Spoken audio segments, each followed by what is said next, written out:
Tonight from Tel Aviv, the world watching. We are just hours away now. The remaining hostages held by Hamas set to be released, and what we've learned tonight. While back in the U.S., the dangerous nor'easter now slamming the Northeast. States of emergency in both New York and New Jersey. The powerful nor'easter gaining strength as it pushes up the East Coast. Heavy rain, flooding, and damaging winds gusting up to 60 miles per hour from the Carolinas to New York to Boston. Lee Goldberg standing by with the forecast, timing out the storm into tonight and tomorrow. Also tonight here, the eyes of the world now on the Middle East, these tense final hours. Cautious optimism here on the ground. 20 hostages who are still alive expected to be released by Hamas within hours here. President Trump and what he said just moments ago before heading to the region. And I'll take you to Hostage Square here in Tel Aviv. The Americans we met who said they had to be here to welcome the hostages home. Back in the U.S. tonight, a horrific weekend of deadly gun violence in multiple locations. Gunfire erupting at a crowded bar. In another horrific case, deadly gunfire outside a high school homecoming football game. Tonight, hear the harrowing new video showing a helicopter spinning out of control, crashing onto a pedestrian bridge. Multiple people hurt, including many on the ground. Day 12 tonight of the government shutdown, the threat of mass firings now a reality. And now President Trump ordering Defense Secretary Pete Hegseth to use all available funds to pay more than 2 million military service members who will soon go without pay. And tonight here, the tributes to Oscar-winning actress Diane Keaton. So many of her unforgettable roles, from Annie Hall to The Godfather to Something's Gotta Give. Tonight, Diane Keaton, in her own words, the advice she said she would pass on to her children, and in her memoir, what movie she revealed as her favorite. From ABC News, this is ABC World News Tonight with David Muir, reporting tonight from Tel Aviv, Israel. And good evening tonight from Tel Aviv. The tense final hours here, the world now waiting for the release of the final hostages held by Hamas. We are nearing the end of this crucial 72-hour window. The U.S. believes 20 hostages are still alive and will be released in the overnight hours, the early morning hours here in Israel.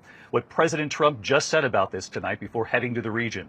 But we do begin tonight back in the U.S., the dangerous nor'easter now taking aim at the Northeast tonight. States of emergency in New York and New Jersey. The powerful storm slamming the East Coast, heavy rain, flooding, and dangerous winds gusting up to 60 miles per hour from the Carolinas up through New York City, straight up into New England, Boston, and Cape Cod. Rough surf slamming the Jersey shore. A coastal flood warning remains in effect in Atlantic County at this hour. Several homes damaged along the shore in Buxton, North Carolina. Large waves crashing into the homes there. Passenger planes tonight flying into Philadelphia, battling strong winds as they were coming in for landing. Growing airport delays tonight in the Northeast, including LaGuardia and JFK in New York and Logan Airport in Boston. Lee Goldberg standing by with the forecast, and ABC's Matt Rivers leads us off just outside New York City tonight. Tonight, powerful wind gusts, surging surf, and torrential rain. Millions in the path of a slow-moving nor'easter that's wreaking havoc as it crawls up the East Coast. You can see the high-tide surf just pummeling the beach here in Atlantic City, New Jersey, declaring a state of emergency for the wind and the rain, but also for the significant chance of beach erosion and dune breaches. Communities bracing for winds up to 60 miles an hour. In New York City, officials worried about high winds, banning empty tractor-trailers from bridges and tunnels. The system slamming the Carolinas on the Outer Banks, where they've already been battered by multiple storms this season. This vehicle spotted stranded in the sand after a dune breached.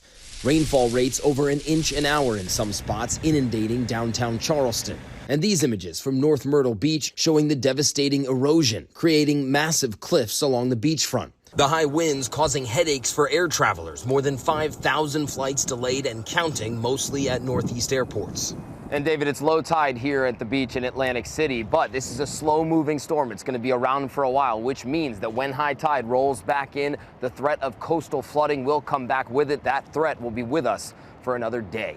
David? Matt Rivers leading us off here tonight. Matt, thank you. Let's get right to Chief Meteorologist Lee Goldberg from our New York station, WABC tonight. Lee? Hey, David, that coastal low is actually peaking off the Carolina coast. That's where we've had the worst weather today, whether it be flash flooding in South Carolina or major coastal flooding going all the way up to Virginia, rain extending into the Northeast. This low trapped by this high. The storm goes on for a couple of days. So ranking the impacts, it's all coastal, whether it be the flooding or beach erosion or high winds. Warnings, Virginia Beach, Chesapeake Bay, Jersey Shore to Long Island. 3 feet of inundation, severe coastal flooding right through the day on Monday. The wind gusts could go up to 60 miles an hour, cause damage from Ocean City to Atlantic City to Montauk. Even New York City with 40-mile-per-hour gusts should have some tree limbs down. And again, this goes into tomorrow. A second low forms off the Jersey Shore, brings the brunt to the northeast tonight into tomorrow morning with the strongest winds and heaviest rain. Even when the low weakens and the showers become more scattered, we'll still see severe coastal effects into tomorrow. David? Lee Goldberg with us here on a Sunday night. Lee, thank you. We turn now to the historic developments unfolding at this hour, the eyes of the world right here on the Middle East. A huge crowd in Hostage Square here in Tel Aviv today, the tense final hours. Cautious optimism, 20 hostages who are still alive, expected to be released by Hamas within hours here. President Trump and what he said just moments ago before heading to the region, and I'll take you right down to Hostage Square, the Americans we met who said they had to be here to welcome the hostages home. But first, our chief foreign correspondent Ian Pannell on what's expected to unfold with just hours to go here. Tonight, the long, painful wait almost over. The last remaining captives held by Hamas will soon be reunited with their loved ones. President Trump heading to the region to meet with hostage families and address the Israeli parliament tomorrow, before travelling to Egypt with world leaders for a Middle East peace summit. They have the hostages. I understand all 20. And we may get them out a little bit early. Getting them was amazing, actually, because we were involved, and they were in places that you don't want to know about. Hamas set to release all 20 hostages still believed to be alive.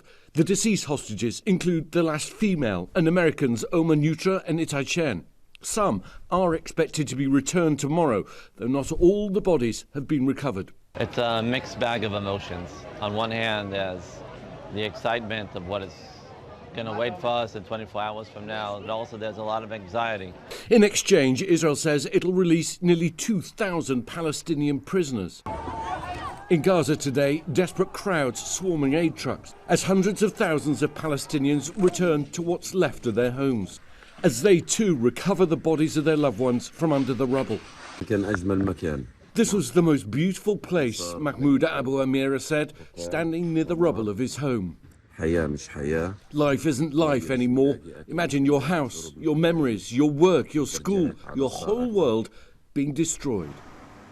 David, in a few hours, there'll be closure and celebrations for many, but some hostages feared to be severely ill. And because of the destruction, not all bodies will have been found by tomorrow. And for their families, the agonizing wait goes on. David? No question about that. Ian Pannell right here in Tel Aviv with us. Ian, thank you. President Trump will first fly to Israel and then to Egypt tomorrow, where the ceasefire agreement will then be finalized. Let's get right to ABC's chief international correspondent, James Longman, in Sharm el-Sheikh, Egypt tonight. James? David, President Trump and Egyptian President Sisi will host a large group of world leaders here in Sharm el-Sheikh tomorrow to finalize that Gaza ceasefire deal and discuss a longer-lasting peace. Trump will come directly from Israel, where hopefully we will have seen those hostages released. But then really the harder work begins. Those world leaders are going to discuss Trump's 20-point plan, which includes getting Hamas to disarm, discussing who will rebuild and govern a future Gaza, and yes, the possibility of a Palestinian state. There is a lot to discuss. David? James Longman in Egypt for us. James, thank you. And back here in Tel Aviv tonight for the families of the hostages, an excruciating 2-year ordeal could now be nearing its end. What we found as we walked through Hostage Square not long ago here. Tonight, with just hours to go before the hostages are expected to be released, we walk through what's become known as Hostages Square here in Tel Aviv. Everywhere you look, reminders of the hostages taken captive by Hamas, their faces, their stories. Here in Hostage Square, you can see the crowds gathered here on the eve of what will be the day that they have been hoping for so long. Prayers and song here as they wait for the hostages to be released.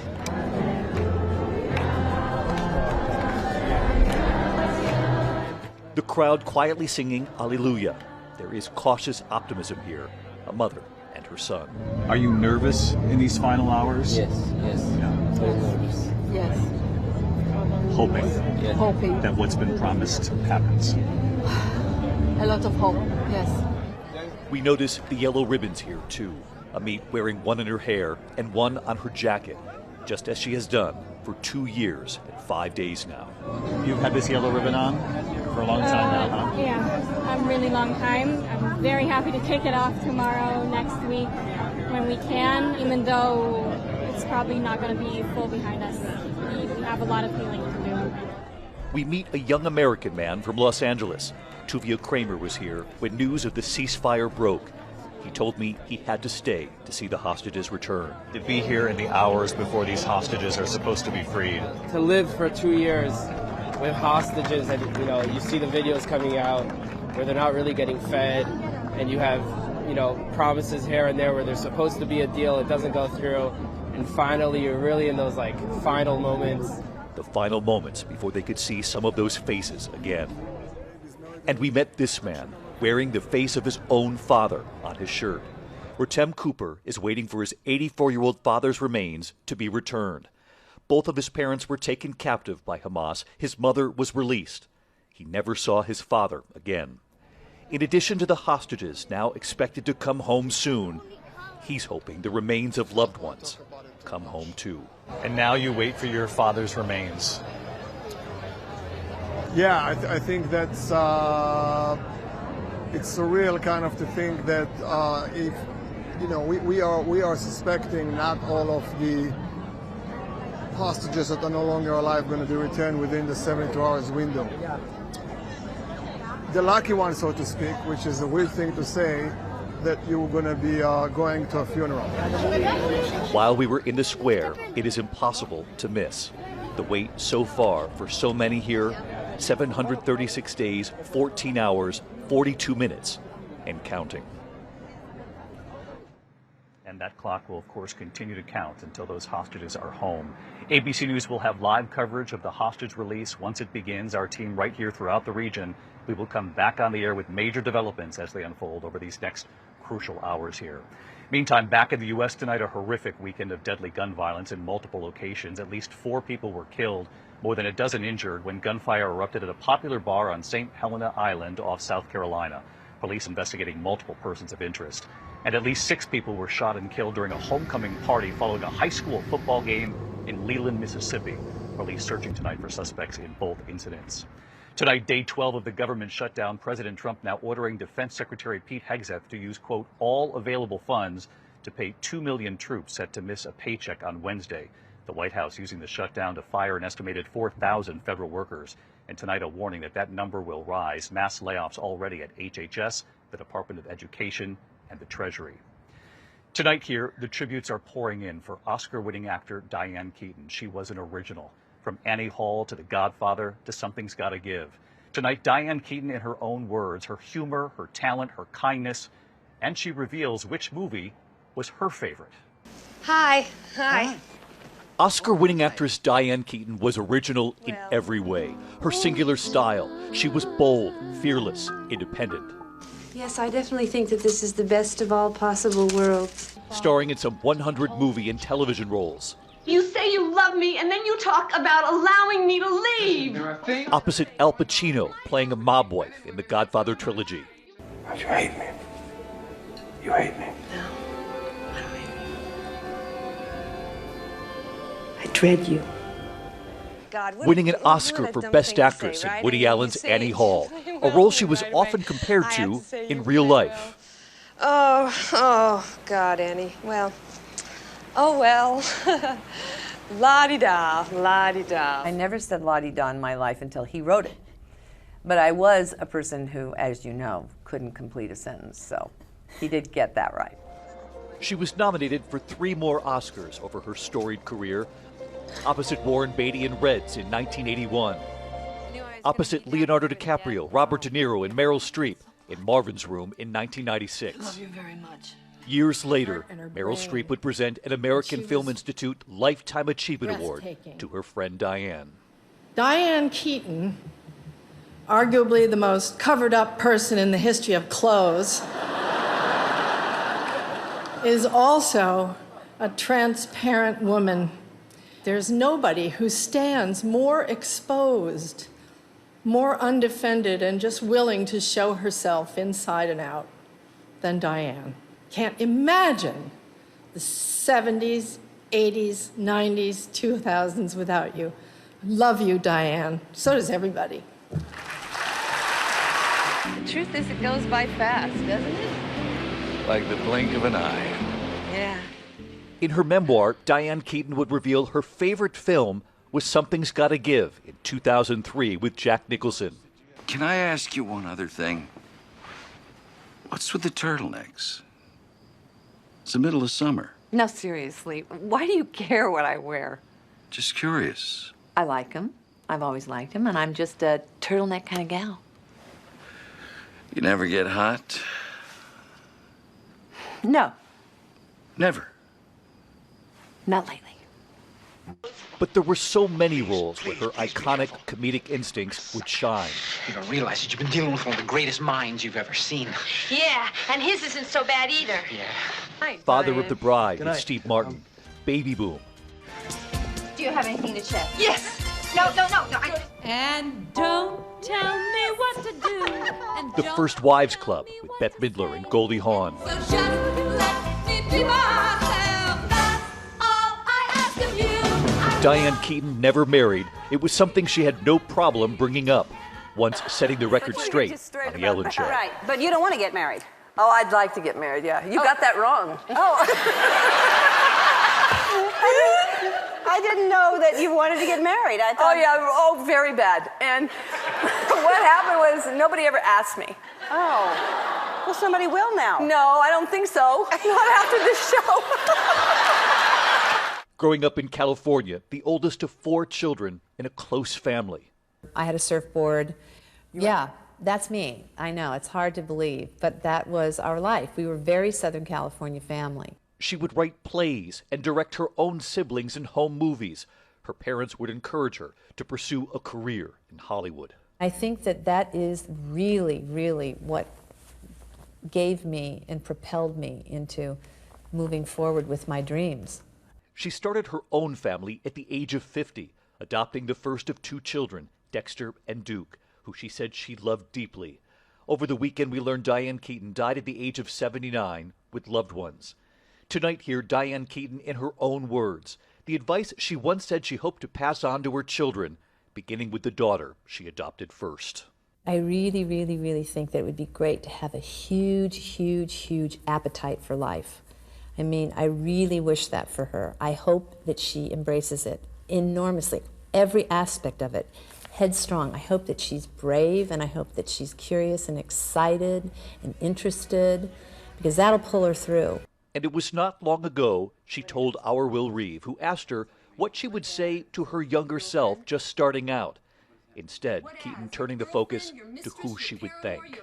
I wouldn't go back to the 30-year-old and here's how you do anything. For me, I'm sorry, but I just go back to my mother, to Dorothy Hall, to the greatest woman, to the person who gave me all these opportunities and who said, go ahead, go ahead, go ahead. And so that's what I did. She was extraordinary. Tonight, Bette Midler calling Diane Keaton hilarious, a complete original. What you saw was who she was. Goldie Hawn tonight saying there was and will be no one like you. When we come back here tonight, the harrowing new video, a helicopter spinning out of control, crashing into a pedestrian bridge. Several people on the ground hurt, what we've learned here. And former NFL star Mark Sanchez leaves the hospital and turns himself in, the new mugshot tonight, and what authorities are saying. Tonight, harrowing new video showing a helicopter spinning out of control, crashing onto a pedestrian bridge just south of Los Angeles. The helicopter spiraling into the bridge in Huntington Beach. At least 5 people were hurt, 2 on board the helicopter and 3 on the ground. Witnesses believe the rotor fell off just moments before that crash. When we come back on this Sunday night, former NFL quarterback Mark Sanchez, the new mugshot after reporting to jail. To the index now, former NFL quarterback Mark Sanchez released from the hospital and then reporting to jail. Images coming in tonight, the new mugshot after being booked at Marion County Jail near Indianapolis. Sanchez later leaving with his attorney after reportedly posting a cash bond. He faces a felony assault charge after an alleged altercation with a delivery truck driver in Indianapolis, during which Sanchez was stabbed. When we come back here tonight, a final note from the region here in a moment. Finally, the crucial window is now here. 20 hostages believed to still be alive, set to be released sometime in the early morning hours here in Israel. When it happens, we'll be back on.